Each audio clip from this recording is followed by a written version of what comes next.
यमराज आपलं आयुष्य कमी करतात की आपणच? कलियुगातील कटू सत्य. यमराजांना दोष देण्यापूर्वी एकदा स्वतःकडे बघा.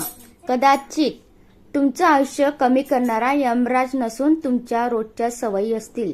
हा व्हिडिओ शेवटपर्यंत नक्की बघा. नमस्कार मित्रांनो.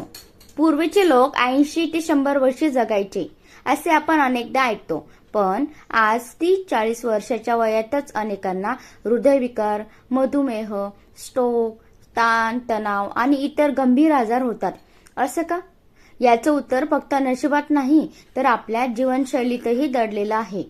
अन्न बदललंय आणि शरीरही बदलतंय. पूर्वी घरचं ताजं आणि साधं अन्न खाल्लं जायचं. आता फास्ट फूड, जास्त साखर, तेलकट पदार्थ आणि प्रक्रिया केलेले अन्न वाढत चाललंय. चव वाढली पण आरोग्य कमी झालं. मनाचा थकवा. आज शरीरापेक्षा मन जास्त थकलेलं आहे. तुलना, स्पर्धा, आर्थिक चिंता, नात्यातील तणाव या गोष्टी मनाला शांत बसू देत नाहीत. सततचा ताण आपल्या बॉडीवर परिणाम करतो.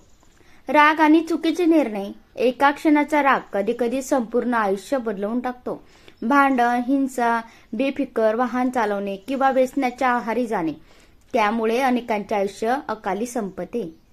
व्यसनाचा सापळा. दारू, तंबाखू, गुटखा, सिगारेट. सुरुवातीला सवय वाटते पण हळूहळू ती बॉडीला आतून पोरखत जाते.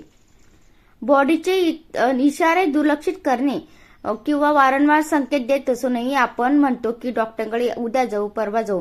कधी कधी तो उद्या उशिरा येतो. मग खरंच आयुष्य ठरलेलं असतं का?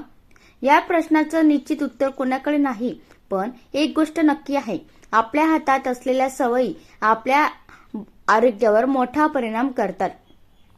चांगल्या सवयीमुळे निरोगी आणि दीर्घ आयुष्य जगण्याची शक्यता वाढते. म्हणून आजपासून एक निर्णय घ्या. चांगला आहार घ्या. नियमित चालायला किंवा व्यायाम करायला सुरुवात करा. रागापेक्षा संयम निवडा. व्यसनापासून दूर राहा. कुटुंबासोबत वेळ घाला आणि मनात शांत ठेवण्याची प्रार्थना, ध्यान किंवा नामस्मरण करा. मित्रांनो, मृत्यू कधी येईल हे कुणालाच माहिती नाही. पण तोपर्यंत तर आयुष्य कसं जगायचं हे निर्णय मात्र आपल्या हातात आहे ना. आजपासून स्वतःची काळजी घ्या, कारण तुमच्यावर प्रेम करणारे अनेक लोक तुमच्यासोबत आहे. गणगण गणात बोते. श्री गजानन महाराज की जय.